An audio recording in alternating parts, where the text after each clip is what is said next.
Assalamualaikum warahmatullahi wabarakatuh. Alhamdulillahirabbil alamin. Wassalatu wassalamu asrofil anbiya'i wal mursalin wa ala alihi washabihi ajmain, amma ba'du. Puji syukur senantiasa kita panjatkan kehadirat Allah Subhanahu wa taala yang pada kesempatan pagi hari ini kita masih diperkenankan oleh Allah Subhanahu wa taala untuk bisa bertemu kembali dalam keadaan sehat, tidak kurang suatu apa. Kemudian salawat serta salam semoga selalu tercurah kepada junjungan kita Nabi Agung Muhammad SAW beserta keluarganya, para sahabat-sahabatnya, dan mudah-mudahan kita termasuk umat beliau yang senantiasa istiqomah berada di jalan kebenaran ini. Baik anak-anakku kelas 10 yang dirahmati Allah Subhanahu wa taala. Pada pertemuan yang lalu kita sudah membicarakan tentang memahami teks negosiasi. Kita sudah masuk pada pengertian teks negosiasi. Ya, ada beberapa definisi, ada beberapa pengertian yang terkait dengan negosiasi. Salah satu di antaranya yang sudah kita bicarakan pada kesempatan yang lalu bahwasanya negosiasi itu apa? Suatu bentuk interaksi sosial ya, untuk mengompromikan keinginan yang berbeda atau bertentangan. Ada juga yang menyampaikan bahwasanya yang namanya negosiasi adalah proses penetapan keputusan secara bersama antara beberapa pihak yang memiliki keinginan yang berbeda. Dan ada juga yang menyampaikan bahwasanya negosiasi adalah suatu cara untuk menetapkan keputusan yang dapat disepakati oleh dua pihak atau lebih untuk mencukupi kepuasan pihak-pihak yang berkepentingan. Dan juga setelah itu kita juga sudah membicarakan tentang ciri-ciri negosiasi ya, yang mana ciri-ciri negosiasi seperti yang ada di dalam buku dan sudah Pak Eko jelaskan itu ada 6, mulai dari melibatkan dua pihak atau lebih sampai berujung pada dua hal, yaitu sepakat atau tidak sepakat. Lebih lanjut nanti kalian bisa mempelajari sendiri di halaman 182 dan 183. Baik, pada kesempatan hari ini kita akan membicarakan masih terkait dengan identifikasi negosiasi. Setelah kita mengetahui tentang pengertian dan ciri khususnya, pada kesempatan ini kita akan membicarakan tentang struktur teks negosiasi. Ya, struktur teks negosiasi. Mohon maaf ini agak nggak bisa ya diterangkan ya. Baik. Sambil kalian bisa membuka buku kalian di halaman 186, bagian-bagian dari negosiasi atau struktur negosiasi. Teks negosiasi juga memiliki alur ataupun struktur seperti halnya jenis teks yang lainnya. Berdasarkan paparan dan contohnya itu pula dapat dirumuskan bahwa negosiasi dibentuk oleh struktur sebagai berikut. Nah, ini Pak Eko sampaikan dulu tahapan-tahapan di dalam bernegosiasi. Nanti strukturnya yang ini ya. Ini Pak Eko sedikit ralat bahwasanya yang A sampai E ini adalah mengenai tahapan-tahapan di dalam negosiasi. Apa tahapan-tahapan dalam negosiasi? Yang pertama, kita istilahkan saja di dalam negosiasi itu ada dua pihak, yaitu yang pertama negosiator 1, kemudian yang kedua negosiator 2. Negosiator 1 itu sebagai ya ibaratnya tokoh utamanya yang berbicara, kemudian negosiator 2 itu siapa? Mitra bicara, lawan bicara kita. Baik, tahapan-tahapan yang secara umum yang terjadi di dalam sebuah negosiasi diantaranya yang pertama, negosiator 1 mengajukan maksud atau mengajukan suatu permasalahan. Dalam contoh yang sudah kita sampaikan kemarin, dalam contoh sebelumnya Adam mengajak Hasan untuk belajar kelompok nanti malam. Jadi contoh percakapan Adam dan Hasan itu ya, yang kita jadikan contoh Adam dan Hasan itu, negosiator satunya adalah Adam.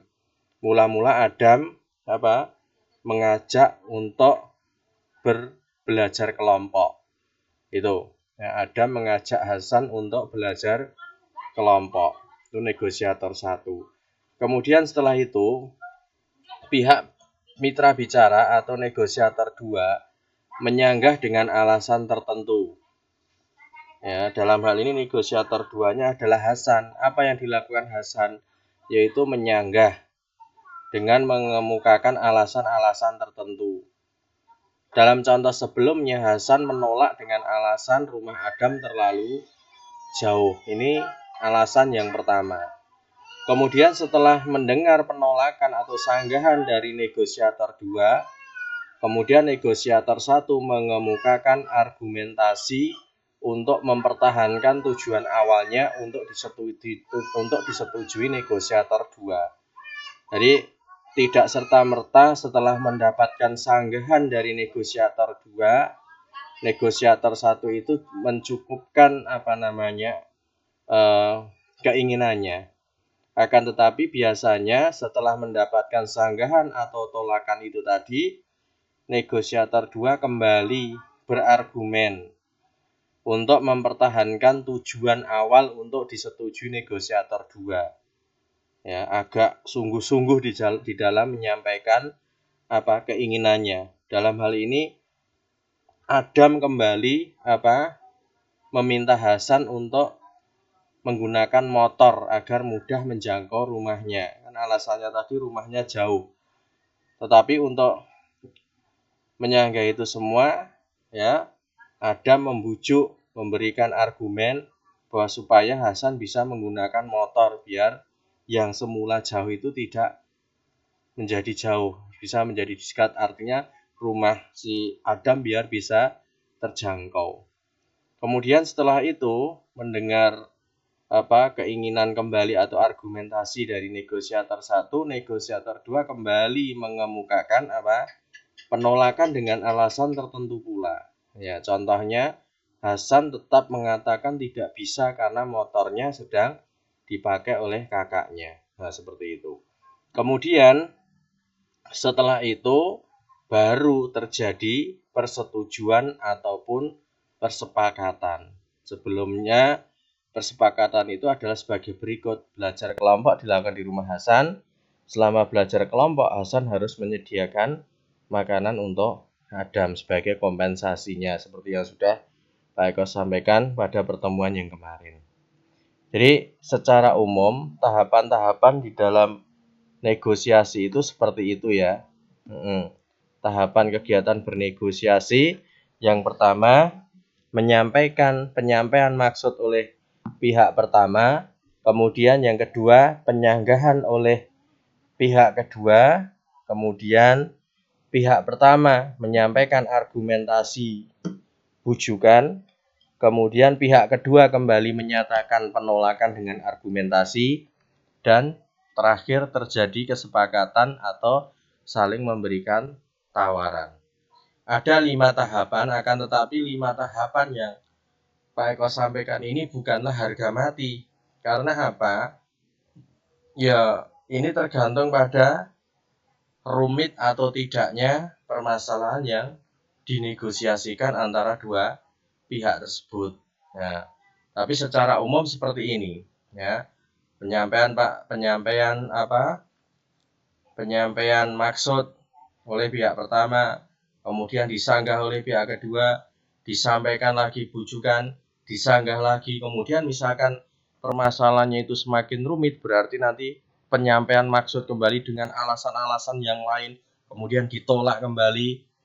Nah itu, tapi secara kaidah ya seperti ini. Akan tetapi secara jumlah ya nanti itu menyesuaikan dengan tingkat kesulitan permasalahan yang dinegosiasikan. Itu tahapan-tahapan yang secara umum ada di dalam sebuah negosiasi. Kemudian secara umum, struktur teks negosiasi sering diawali dengan orientasi atau pengenalan topik, masalah, diikuti dengan pengajuan, penawaran, dan diakhiri dengan persetujuan. Kalau yang ini berupa tahapan-tahapan di dalam negosiasi, sedangkan untuk yang ini adalah struktur atau bagian-bagian dari negosiasi. Struktur negosiasi atau bagian-bagian dari negosiasi. Secara umum yang pertama, bagian dari negosiasi yang pertama ada orientasi. Ya, orientasi. Apa itu orientasi? Orientasi atau pengenalan topik atau pengenalan masalah negosiasi merupakan bagian dari teks yang mengungkapkan permasalahan yang akan dinegosiasikan. Topik atau masalah itu disampaikan oleh salah satu negosiator atau bahkan bisa disampaikan oleh kedua-duanya. Nah ini, di orientasi ini adalah merupakan narasi awal, bagian awal dari sebuah negosiasi. Mobilmu masih ada, Yan? Masih, kamu tertarik. Nah ini contohnya. Dalam cuplikan tersebut masalah negosiasi disampaikan oleh Lina. Ini yang diawali oleh apa yang disampaikan oleh Lina dalam bentuk pertanyaan dan difokuskan oleh Yani. Ya ini tentang apa? Ketertarikan atas suatu mobil. Nah ini jadi orientasinya atau permasalahan yang dimunculkan di dalam negosiasi ini dalam contoh ini adalah ketertarikan atas suatu mobil. Kemudian kalau yang ada di contoh Adam dan Hasan, orientasinya itu terletak pada apa? Keinginan untuk belajar kelompok seperti itu. Jadi struktur yang pertama atau bagian yang pertama adalah orientasi, ya. Bagian awal, narasi awal dari sebuah negosiasi yang mana itu bisa berbentuk pertanyaan, bisa juga berbentuk kalimat berita atau kalimat informasi. Kemudian contoh ini, Dinar, bagaimana rencana pengurus OSIS untuk pergi ke Pantai Pangandaran? Apa sudah jadi? Pengurus OSIS yang lain maunya ke Jakarta saja. Adi menjawab seperti itu. Dalam cuplikan tersebut, masalah yang dinegosiasikan adalah rencana pengurus OSIS piknik ke Pangandaran. Di permasalahan yang ingin dimunculkan di dalam negosiasi tersebut adalah tentang rencana pengurus OSIS ingin piknik ke Pangandaran. Dalam negosiasi lainnya, bagian penentuan masalah seringkali diabaikan. Negosiasi langsung pada bagian pengajuan. Hal tersebut seperti yang tampak pada Adam dan Hasan. Oh ya, Pak Eko Ralat. Jadi pernyataan yang ada dalam negosiasi Adam dan Hasan menurut pengarang buku ini tidak memunculkan adanya orientasi seperti itu. Tapi bisa saja ketika kalian menyampaikan bahwasanya orientasinya berupa misalkan keinginan belajar kelompok, bisa saja seperti itu. Nah, kemudian setelah struktur yang pertama yaitu orientasi, kemudian struktur yang kedua apa? Pengajuan. Ya, pengajuan berupa pernyataan dari negosiator pertama untuk meminta, mengajak, atau mendorong negosiator kedua untuk melakukan sesuatu sesuai dengan keinginannya. Nah, Adam, kita belajar kelompok nanti malam di rumah saya ya. Nah, itu manakala pada contoh percakapan Adam dan Hasan itu tidak ada orientasinya. Maka apa yang disampaikan oleh Adam itu langsung berupa pada pengajuan. Nah, dalam contoh tersebut, Adam sebagai negosiator pertama mengajukan suatu ajakan kepada negosiator kedua untuk belajar kelompok. Nah, tadi orientasi, kemudian yang kedua adalah apa? Pengajuan. Kemudian yang ketiga apa? Penawaran. Struktur atau bagian dari negosiasi yang ketiga adalah penawaran. Berupa pernyataan-pernyataan dari kedua belah pihak. Berisi penawaran, bisa berisi penolakan atau adu tawar tentang sesuatu yang diajukan dalam pengajuan tadi. Pada bagian ini, tiap pihak menyampaikan sejumlah argumentasi berserta alasan-alasannya. Contoh, ide bagus tuh, tapi di rumah saya saja. Rumah kamu kan jauh. kemudian disangkal oleh Adam. Pakai motor lah, paling nggak sampai setengah jam sampai. Nah, itu kan ada penawaran. Kemudian masih banyak. Nah, jadi poin penting yang ada di dalam sebuah negosiasi, hidup tidaknya sebuah negosiasi sebenarnya tergantung pada penawaran. Ya. Sukses tidaknya, berhasil atau tidaknya sebuah negosiasi itu tergantung pada penawaran yang ada.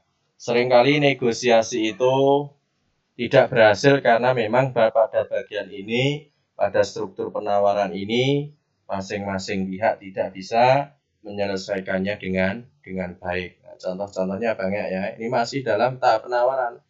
Motornya lagi dipakai kakak, ya bagaimana, di rumah saya saja, nanti saya sediakan makan dan lain sebagainya.